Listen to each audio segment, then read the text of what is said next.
Welcome back to the podcast.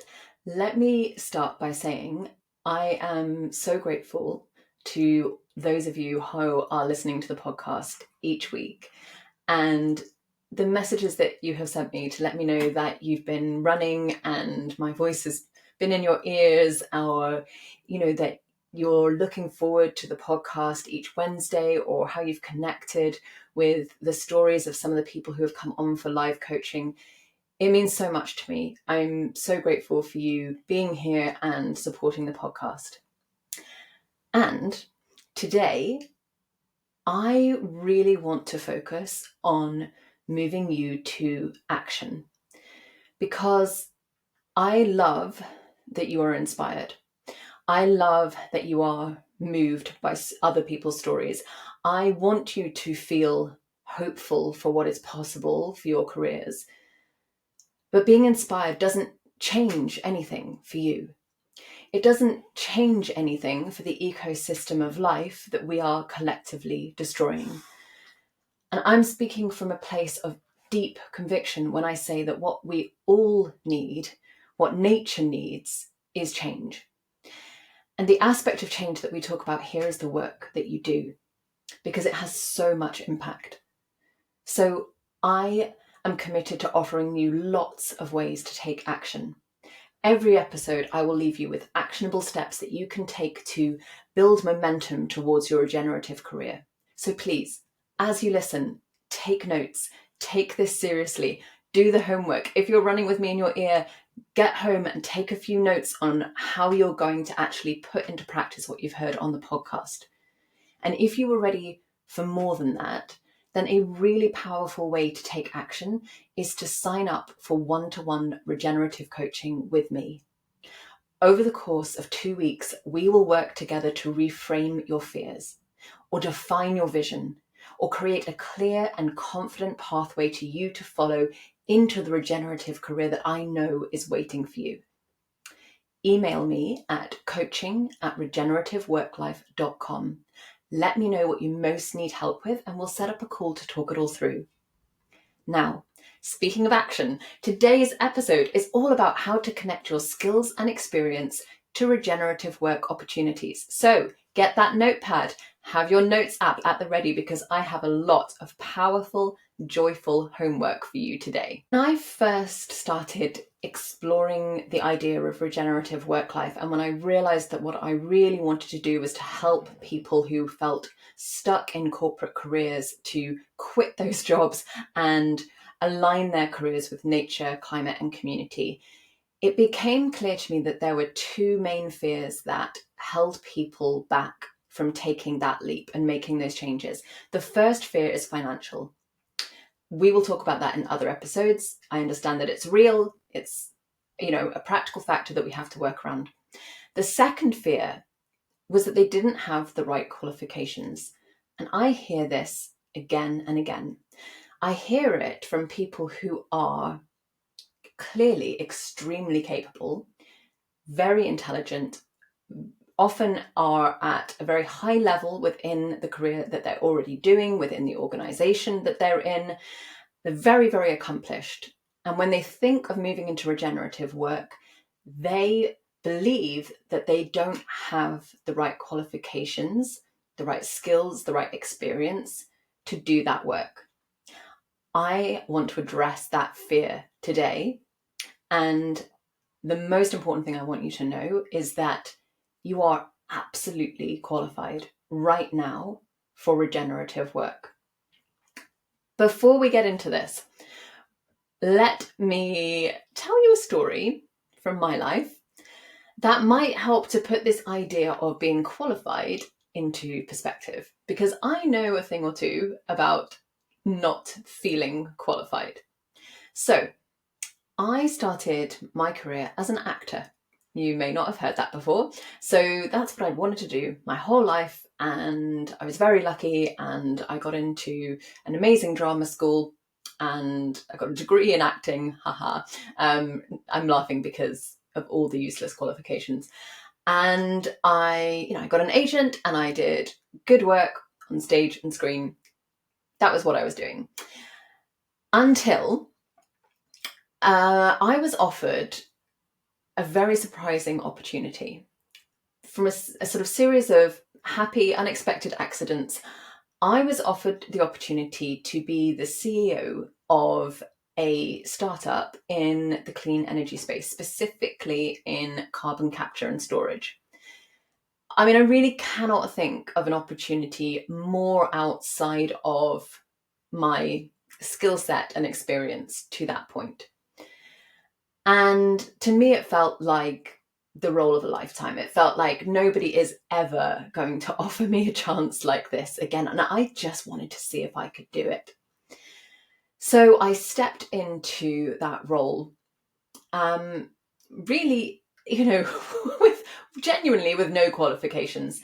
I very, very quickly had to I remember sort of just ferociously reading every evening, trying to prep for meetings, trying to sort of self-teach myself chemical engineering, trying to cram in enough of the terminology that I could make it through some meetings with some kind of gravity. And I'm talking about meetings with like the Department of Energy and Climate Change, or meetings with like heavy industry, really big organizations and big players in heavy industry. And I spent a lot of the time thinking, I'm so unqualified for this work. And I spent a lot of the time desperately trying to sort of cover over what I'd done in the past. I remember if somebody pressed me, I would say that my background was in the arts. I never said that, in fact, I went to the Royal Academy of Dramatic Art and, had learnt acting. And the thing is that as I sort of moved on from that part of my career, and as I look back on it now, I can see that I had all kinds of qualifications that really set me up for that work.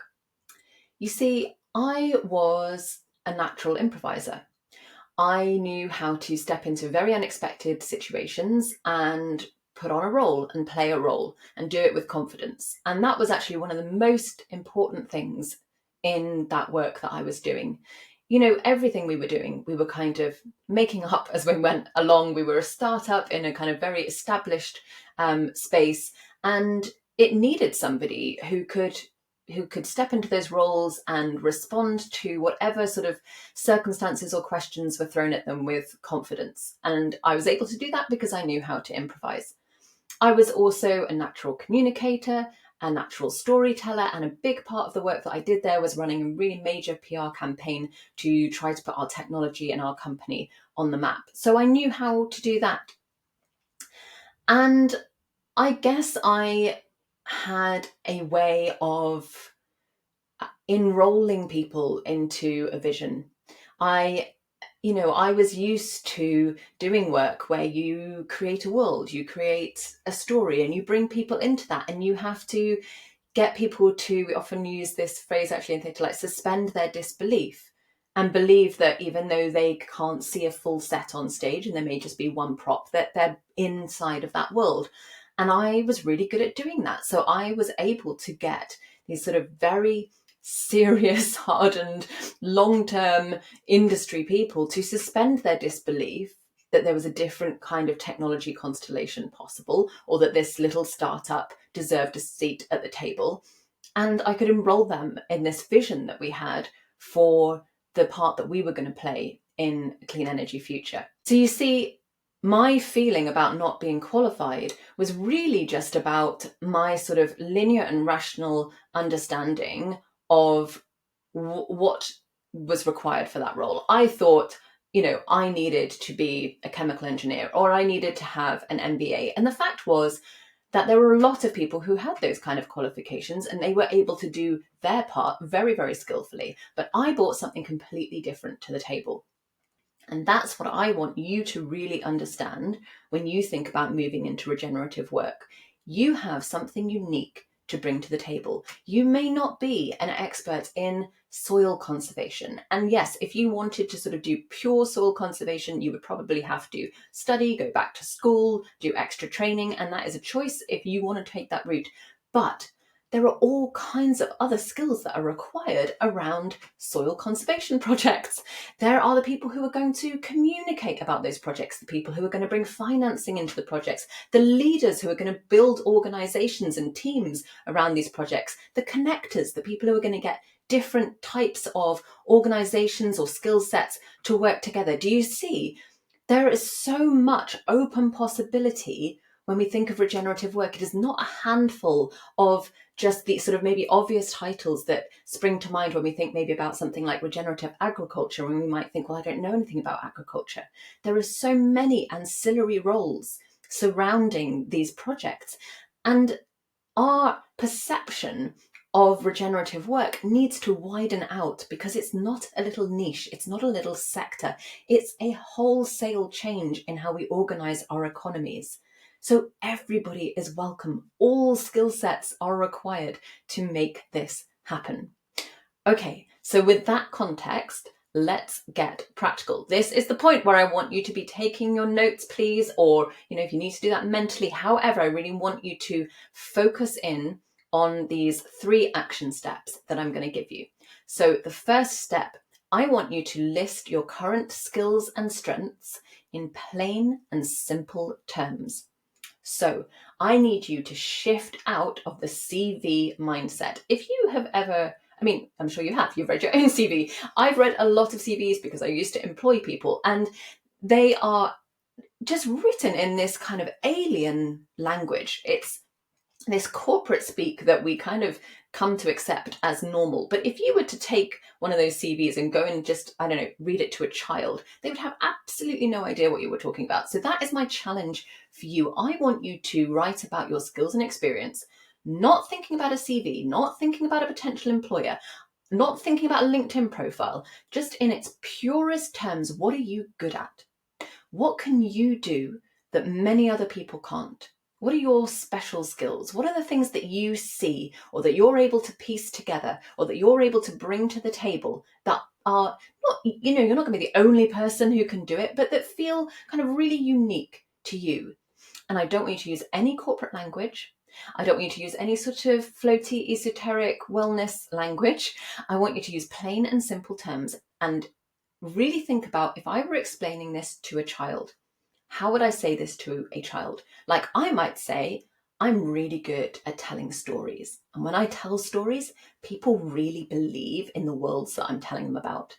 Do you see? That's a way of what I was just telling you earlier that I was good at in that role, but I've made it so clear and so simple. And the reason this is important is then we strip back all of our kind of corporate conditioning about how we understand what we are good at and our skills and experience, and we get to the real core essence of it.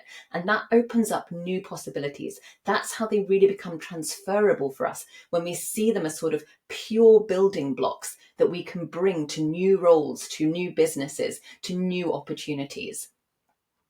So do this for yourself. Okay, it's going to become eventually an entirely new way of thinking about your CV and of talking to people about what you're good at. But right now, I just want you to write it down in really simple terms. Okay, step number 2. I want you to write your true and beautiful story about where you are in your career right now.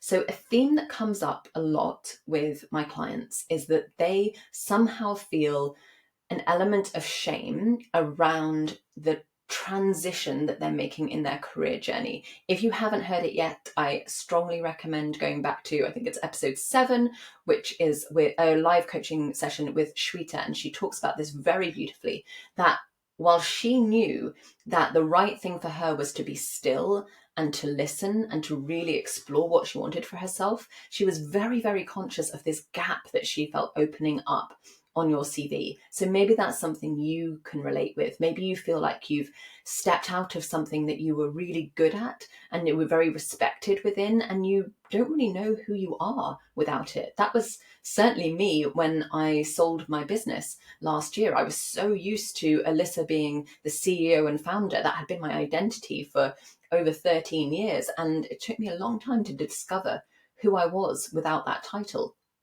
And a lot of people worry about the lack of continuity and how on earth they're going to explain this extended break in their career. So I want you to know that Earth, nature, knows all about pausing before growth. That is how growth happens in nature. Thinking of a bud over winter, it forms right at the beginning of winter and then it just sits there and to the outside looks like it's doing absolutely nothing until spring, when it just suddenly blossoms and there is so much life and so much abundance. So if you are in this transitionary period, whether you've actually already taken the step of stepping out of corporate, or you're before that stage and you're worried about what is it going to mean that I have this pause or this shift or this change, I need you to know that that is how real change happens. There needs to be a pause first. There needs to be a stillness first. And the way that you can find some comfort in that is by telling this true story about why you're making that change, about telling this beautiful story about why you're choosing a pause, a conscious pause in your career. And when you really tell that story and you dig into it, you're going to find that you uncover your regenerative why. You're going to find that you really get to the substance of why this is important to you and what it is that you're seeking. And when you uncover your story on that level, you'll find that these are words that you can share with people who perhaps are going to offer you career opportunities. And let me tell you that any organization or individual that is truly in a regenerative space or regenerative mindset is really going to resonate with that kind of story. They are not going to care about this perfect linear step-by-step progression in your CV. That is fully a corporate mindset. So help shift yourself out of that by writing your true and beautiful story. Make it unfiltered. Really just say it exactly as it is. Okay, step 3.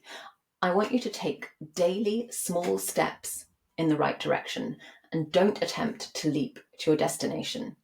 This is really important. If you put all of your attention on your career destination, you are going to get stuck. You are going to feel lost. You are going to start questioning yourself and you're going to get trapped up in limiting beliefs and fears because, first of all, you're not there yet. And second of all, the reality is you don't know what that destination is.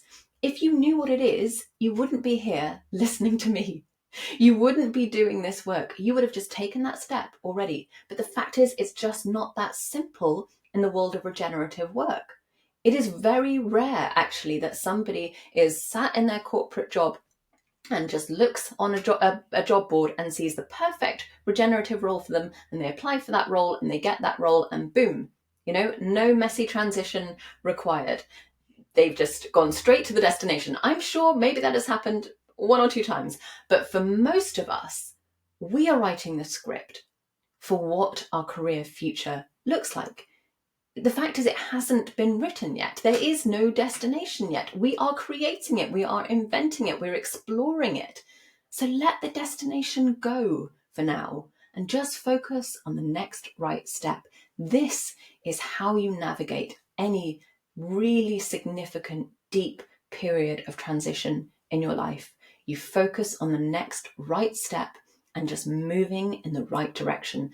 And here is an amazing tip for you. These steps can be tiny. So I had a client who was in corporate America in big tech. They knew they wanted to leave. They had sort of planned on leaving quite a lot and were getting stuck. Every time their paycheck came round, their bonus payment came round, they sort of told themselves they would just stay a little bit longer. And we dug into what it was that was really holding them back. And they were able to identify that one of the key fears for them was around health insurance. And I know in America in particular, that's a very real and valid thing to be concerned about. So we set a tiny little piece of homework, and that homework was to research alternative options for health insurance provision. And the next week, they came back to their session and they'd done their research and they'd found 2 or 3 options that they knew they could afford that felt good to them. And then that fear that had been really blocking them had moved away. And that tiny little step was to do the research. And you might make it even smaller. That step might just be to do 1 Google search. Okay, whatever that step is for you, make it smaller and smaller and smaller until it feels laughably doable, right? Until you think that next step is just eminently achievable. That's when you've got to the right size of step. And I want you to do just one of those steps every single day. And if you find that you don't know what step you should do on any particular day, I've got the answer for you. I want you to literally step outside and into nature for a few minutes each day, even if that is looking at some weeds in the cracks of the pavement if you live in an urban environment. You can always take that step, and it will always move you in the right direction. So there you are, you have your homework. I am going to recap for you. So number 1, I want you to list your skills and experience, the things that you are really uniquely good at, in plain and simple terms, and make sure that it's written in a way that you could share that with a child and they would understand.